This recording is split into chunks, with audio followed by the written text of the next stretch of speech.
Hello and السلام علیکم. میں ہوں اعزاز سید. پروگرام ٹاک شاک کے لیے ٹاک شاک کے خصوصی پروگرام میں ہم موجود ہیں ملتان میں.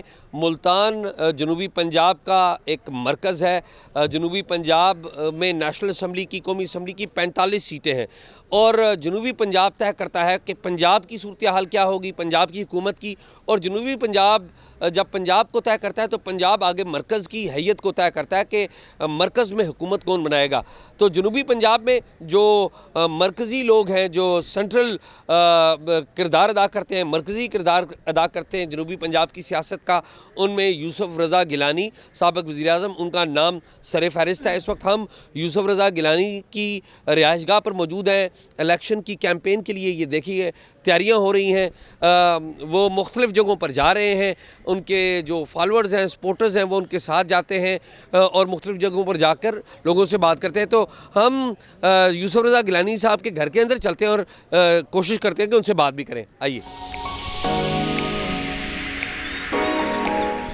ہیلو اینڈ السلام علیکم. میں ہوں اعزاز سید ملتان سے. آج کے ٹاک شاک میں ہم خصوصی طور پر یوسف رضا گیلانی, جو کہ جنوبی پنجاب میں ایک آئیکن کی حیثیت رکھتے ہیں, ان کے ساتھ موجود ہیں ملتان میں ان کی رہائش گاہ پر.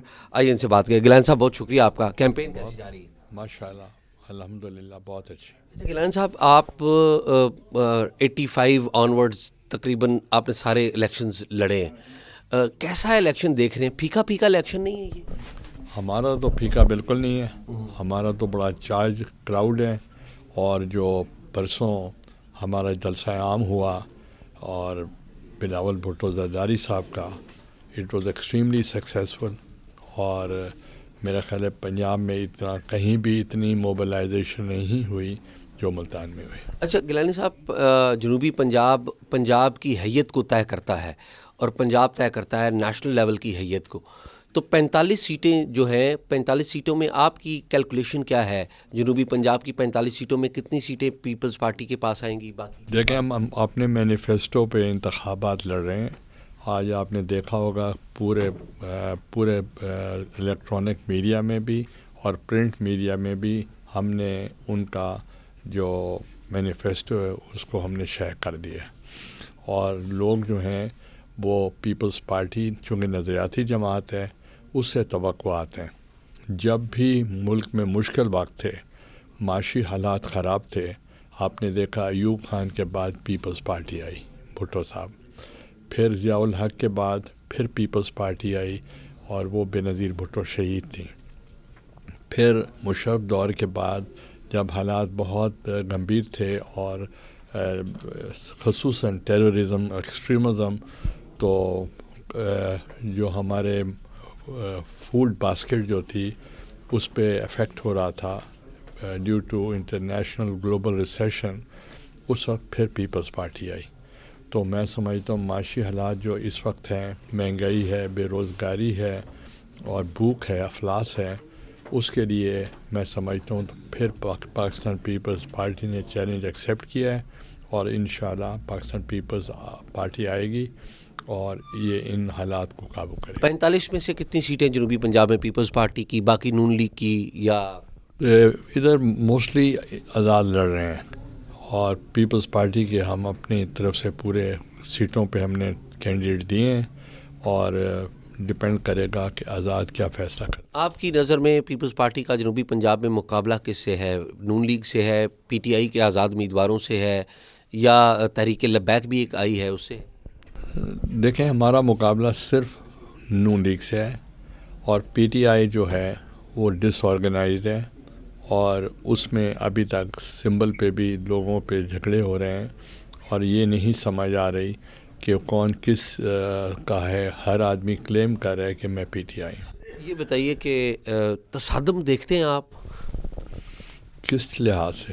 اگر پی ٹی آئی کے جو بعض لوگ ہیں, آپ کو پتہ ہے, تو وہ تشدد پہ اگر اتر آئے ہیں یا اس طرح کا کوئی واقعہ ہو جائے, کیونکہ ہم دیکھ رہے ہیں ریئیکشن ہے گراؤنڈ کے اوپر, لوگ مایوس ہیں, مایوسی ہے, الیکشن میں انٹرسٹ نہیں ہے, اور اگر انٹرسٹ ہے تو غصہ ہے, تو کوئی تصادم کا خطرہ آپ تو نہیں دیکھتے؟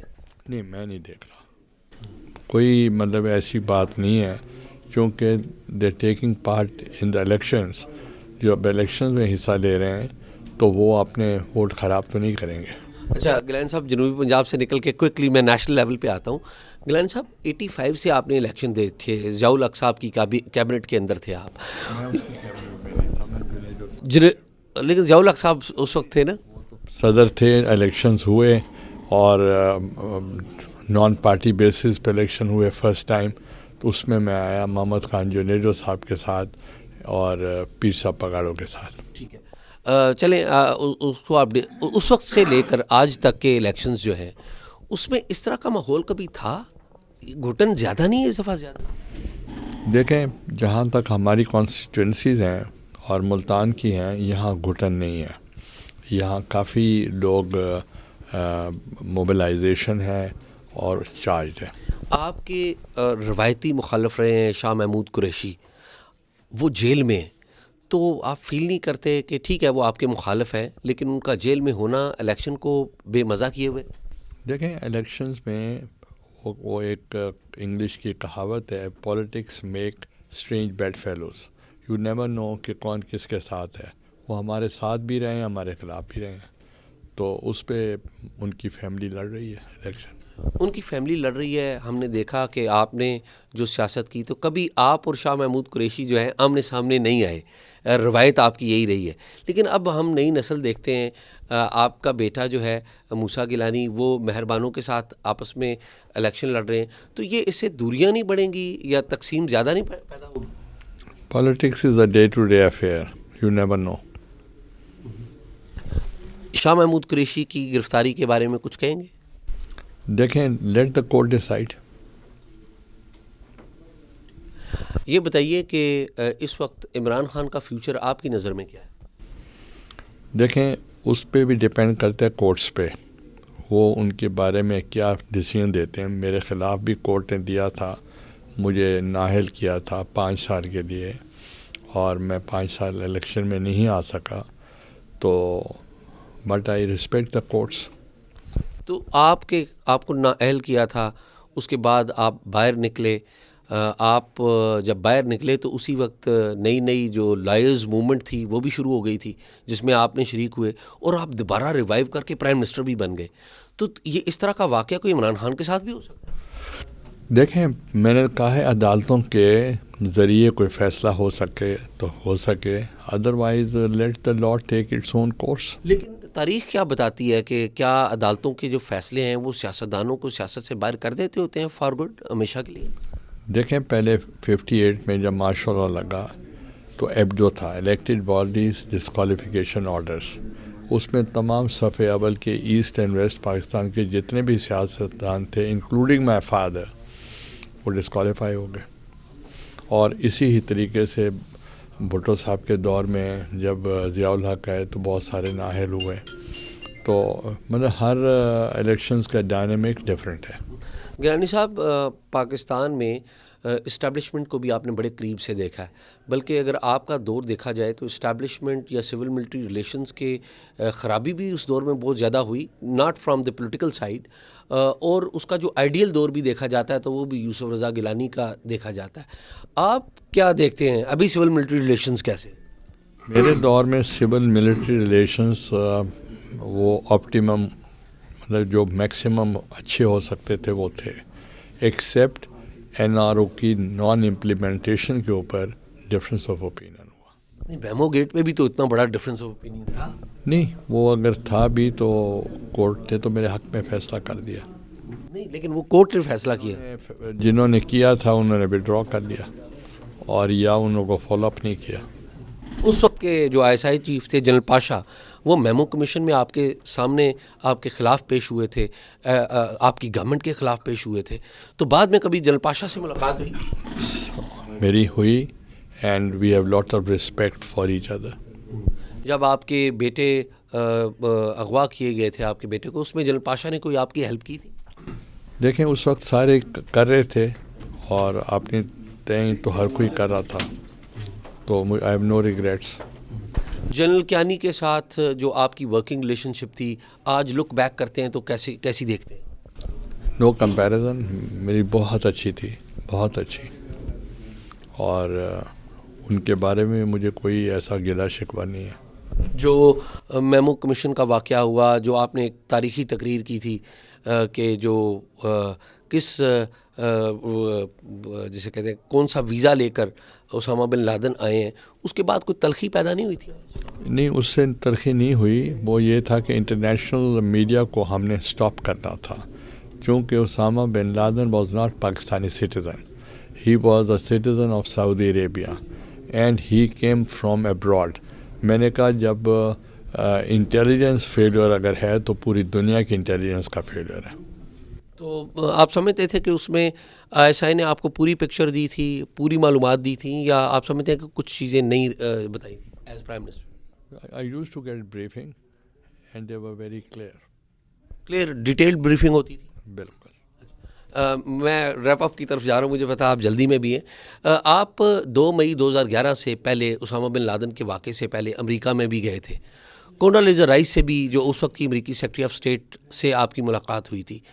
تو کیا یہ درست ہے کہ کونڈولیزا رائس نے، ہیلری کلنٹن نے آپ سے کہا تھا کہ اسامہ بن لادن جو ہے وہ پاکستان میں کہیں چھپا ہوا؟ ہلری کلنٹن کے ساتھ ایسی کوئی بات نہیں ہوئی. اس جو کونڈولیزا رائس تھی وہ یہاں پاکستان وزٹ پہ آئی تھی. ان کے خدشات یہ تھے کہ وہ پاکستان میں ہیں. یہ 2 مئی 2011 سے پہلے کی بات؟ ہاں. تو یہ خدشات انہوں نے براہ راست آپ کو بتائے اور کوئی ایویڈنس بھی تھی؟ جب آئے تو میں نے کہا کہ اٹس ڈس انفارمیشن.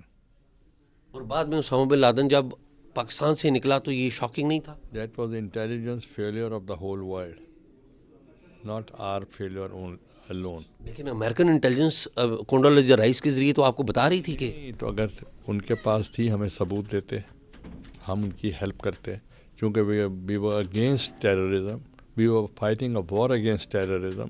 ہمارے بہادر جو بھائی ہیں فوج کے، کئی شہید ہوئے، سویلینس شہید ہوئے، لا انفورسمنٹ ایجنسیز کے لوگ شہید ہوئے، بلینز آف ڈالر کا ہمیں نقصان ہوا. تو اگر ہمیں وہ نشاندہی کرتے، چونکہ میں آپ کو ایک چیز انفارمیشن جو دینا چاہ رہا ہوں کہ to fight a war on terrorism I S I کا اور سی آئی اے کا بڑا کلوز کوآپریشن تھی. And all high valued targets they were achieved by the help of C I A and the I S I. تو اس لیے ہم نے بہت ٹارگیٹ اچیو کیے، یہ بھی کر لیتے. یہ بتائیے کہ آئی ایس آئی نے جو وار اگینسٹ ٹیررزم میں جو پرفارمنس دی ہے، اس کی تو کوئی مثال ساری دنیا دیتی ہے، لیکن ہم جب دیکھتے ہیں کہ پاکستان میں پولیٹیکل معاملات میں یہ مداخلت ہوتی ہے اور اس کے اوپر بھی بہت سارے لوگ انگلیاں اٹھاتے ہیں، اس کو روکنے کے لیے سیاستدان کبھی مل بیٹھ سکتے ہیں؟ کئی دفعہ بیٹھے. میرے دور میں کئی دفعہ آل پارٹیز کانفرنس ہوئی ہے، تمام پارٹیوں نے وہاں شمولیت کی ہے، including Imran Khan. Though he was not M N A but I used to call him. تو ابھی کیا فیوچر دیکھتے ہیں کہ پاکستان میں جو مداخلت ہے پولیٹیکل افیئرز میں وہ ہوتی رہے گی یا کبھی سیاستدان بھی اوپر آئیں گے؟ دیکھیے ڈپینڈز آن دا پالیٹیشنس. جب وہ کسی کی مدد سے آئیں گے تو نیچرلی کچھ بات تو ماننی پڑے گی. آپ کو لگتا ہے کہ نون لیگ اس وقت اسٹیبلشمنٹ کی مدد لے رہی ہے، یا آپ یہ صرف دیکھتے ہیں کہ اسٹیبلشمنٹ صرف ایک خاص جماعت کو پش کر رہی ہے کیونکہ 9 مئی اس نے کیا؟ دیکھیں، پہلی تو بات یہ ہے کہ نون لیگ کے بارے میں یا عمران خان کے بارے میں یا ہم اپنے بارے میں ابھی کچھ نہیں کہہ سکتے کہ اسٹیبلشمنٹ کیا رول ہوگا ان کا، مگر میں سمجھتا ہوں کہ ابھی تک ان کا کوئی ایسا رول نظر نہیں آ رہا کہ کسی اسپیسیفک پارٹی کے ساتھ ہوں. ہاں البتہ عمران خان کے ساتھ تھے اور previously they had always helped Noon League. تو ابھی آپ سمجھتے ہیں کہ اسٹیبلشمنٹ پولیٹیکل افیئرز میں بالکل مداخلت نہیں کر؟ نہیں، مداخلت کی بات یہ ہے کہ ابھی ان کا یہ نہیں کہ کون فیوریٹ ہے، اس کی سمجھ نہیں آ رہی. لیکن ستیلا بچہ تو ایک ہے جو اپنا ہی بچہ تھا کبھی.